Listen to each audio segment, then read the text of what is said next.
नमस्कार, आप देख रहे हैं 4 PM। मैं हूं आपके साथ सिमरन। लोकतंत्र का महापर्व कहे जाने वाले लोकसभा चुनाव पूरे देश में अब अपनी संपूर्णता की ओर है। 7 चरणों में होने वाले इन चुनावों के 5 चरणों का चुनाव पूरा हो चुका है, जबकि छठे चरण के लिए मतदान आज किया जा रहा है। इस छठे चरण में भारत के 8 राज्यों व केंद्र शासित प्रदेश की कुल 58 लोकसभा सीटों पर मतदान किया जा रहा है। इन 58 लोकसभा सीटों में उत्तर प्रदेश की 14, हरियाणा की सभी 10, बिहार और पश्चिम बंगाल की 8-8, दिल्ली की सभी 7, ओडिशा की 6 और झारखंड की 4 सीटें जो हैं वो शामिल हैं।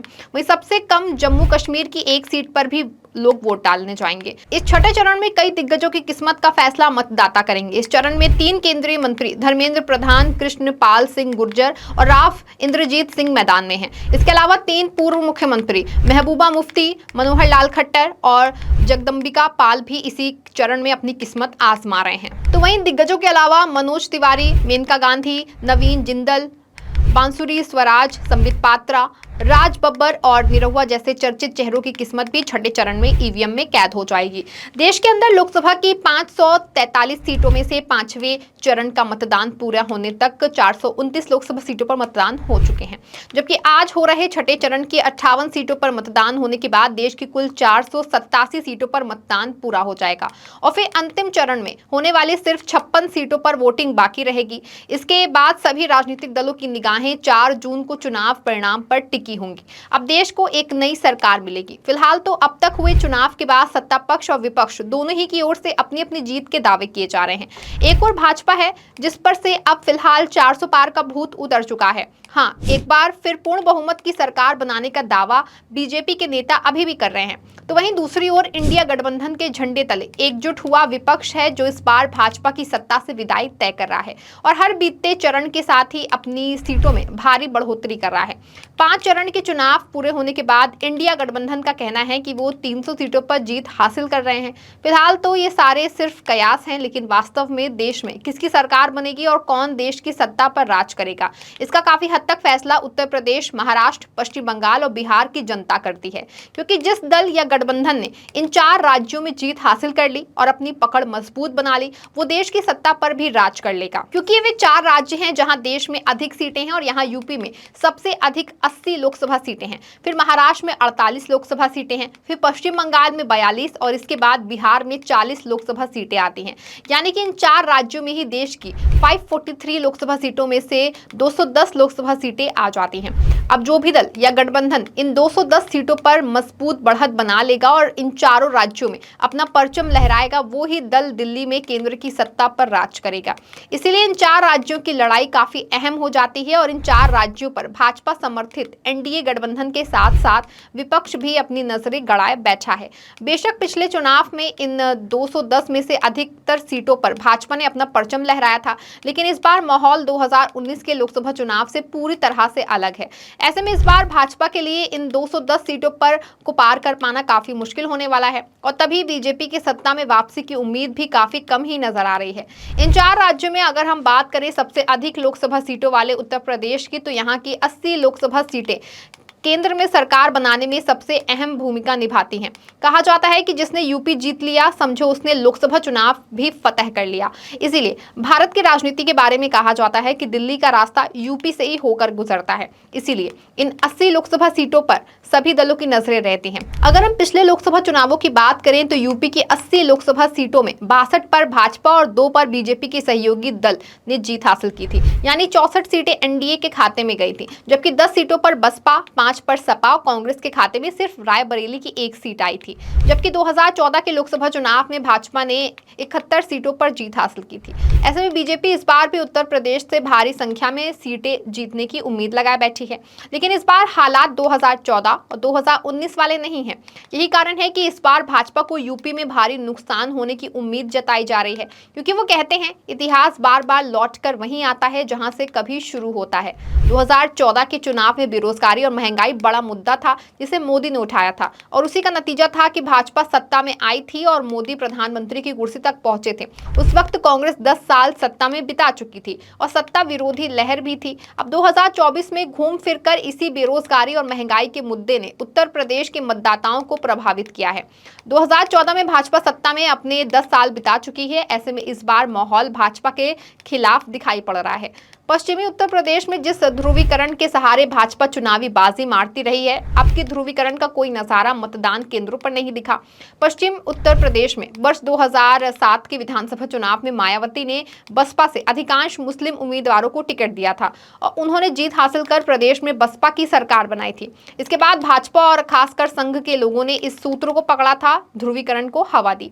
इसके बाद 2014, 2017 और 2019 के चुनाव में ध्रुवीकरण सिर चढ़कर बोला भी, लेकिन व्यापक किसान आंदोलन के बाद भी वहां की परिस्थितियों में बदलाव आया। खाई पूरी तरह से भले ना पट गई हो, लेकिन जो समरसता की जमीन तैयार हुई है वहां मतदान केंद्रों पर दिखी। यही कारण रहा कि पश्चिमी उत्तर प्रदेश का चुनाव खामोश चुनाव है। 3 महीने पहले तक जिन सीटों पर बीजेपी की जीत पक्की मानी जा रही थी, अब वहां भी संशय के बादल मंडराने लगे हैं। राजपूत मतदाताओं की नाराजगी का असर यह रहा कि वे विरोध के सामने नहीं आए, लेकिन वोट देने बूथ तक भी नहीं गए। संघ कार्यकर्ता भी मतदाताओं को बूथ तक ले जाने के लिए उत्साहित नहीं नजर आए।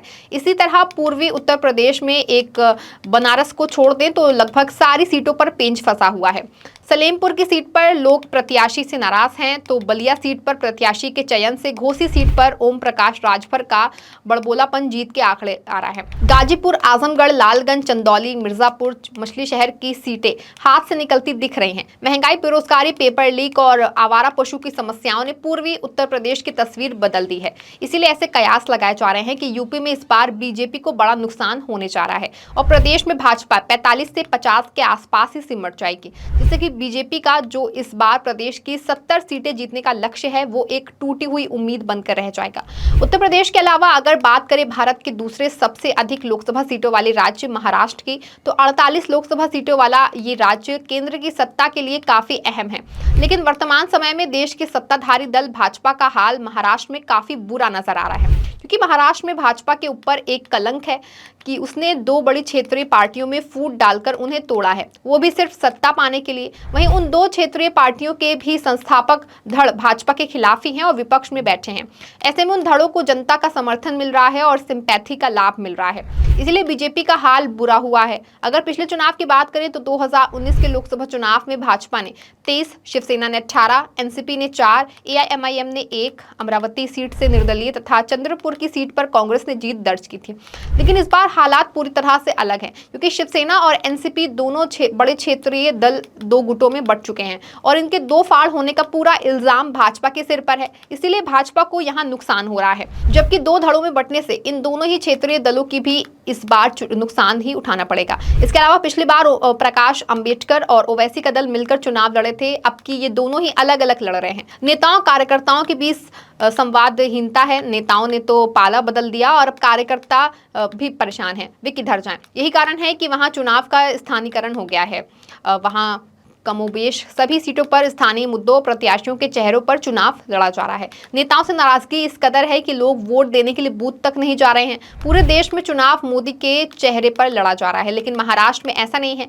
वहां किस प्रत्याशी का रसूख और कौन सा स्थानीय मुद्दा कारगर साबित होगा कि 4 जून को मतगणना में ही पता चल पाएगा। इसीलिए इस बार महाराष्ट्र में भारी उलटफेर की संभावना व्यक्त की जा रही है और यहाँ फिलहाल तो भाजपा समर्थित महायुति गठबंधन भारी तरह से पिछड़ता दिख रहा है। महाराष्ट्र के अलावा अगर बात करें 42 लोकसभा सीटों वाले पश्चिम बंगाल की, तो पिछले चुनाव में कांग्रेस के सत्ताधारी दल तृणमूल कांग्रेस को 22, भाजपा को 18 तथा कांग्रेस पार्टी को बरहमपुर और मालदा की 2 सीटों पर जीत हासिल हुई थी।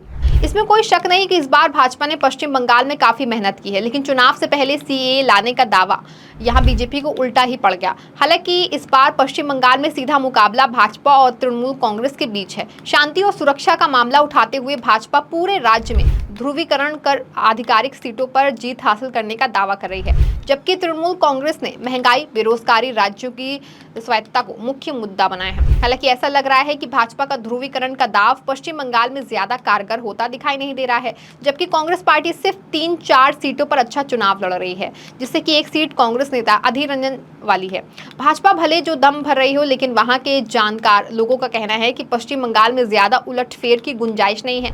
ममता बनर्जी अभी भी पश्चिम बंगाल में बढ़त बनाए दिख रही हैं। टीएमसी भी अपने लाव लश्कर के साथ अपना दबदबा बनाए रखने के लिए दृढ़ता के साथ डटी हुई है। यहाँ बीजेपी के लिए ज्यादा संभावनाएं अभी भी नजर आ रही हैं।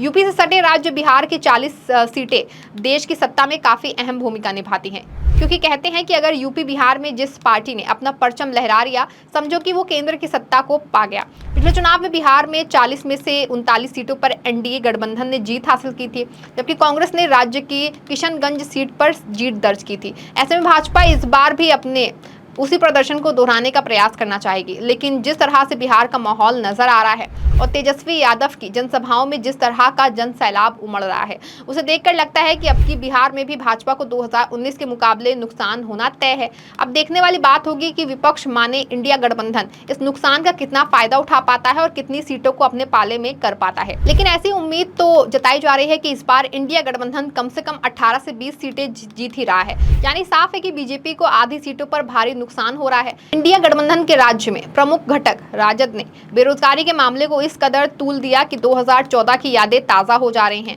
जिस तरह 2014 में नरेंद्र मोदी ने महंगाई और बेरोजगारी का मुद्दा उठाया था, उससे भी तीव्र गति से तेजस्वी यादव ने बिहार में इस मुद्दे को जन जन तक पहुंचा दिया है। उसका असर बिहार से सटे अन्य राज्यों की सीट पर भी पड़ता दिखाई दे रहा है। साथ ही तेजस्वी ने नौकरियों की बात करके युवाओं के दिल में भी अपनी एक अलग जगह बनाई, जिसका भी असर इस चुनाव में देखने को मिल सकता है। हालांकि भाजपा ने नीतीश कुमार के जदयू को अपने साथ मिलाकर इंडिया गठबंधन की ताकत को कमजोर करने की कोशिश की है, लेकिन जमीन पर नीतीश का असर अब पहले जैसा नहीं है। नीतीश की पार्टी को 16 सीट देकर भाजपा ने अपना हाथ पहले ही काट लिया है।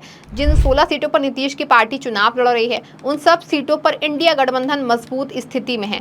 यहाँ ये भी तथ्य है कि नीतीश की पार्टी का वोट भाजपा और चिराग पासवान की पार्टी को ट्रांसफर हो जा रहा है, लेकिन सहयोगी दलों का वोट जदयू को नहीं मिल पा रहा है। भाजपा के अन्य सहयोगी दलों की भी स्थिति बहुत साफ है। उपेंद्र कुशवाहा की काराकट सीट मशहूर गायक पवन सिंह के खड़े हो जाने से बुरी तरह फंस गई है। वहीं कांग्रेस पार्टी किशनगंज, कटिहार, समस्तीपुर, भागलपुर के साथ साथ मुजफ्फरपुर में भी दमदारी से मुकाबले में है और जीत का दावा कर रही है।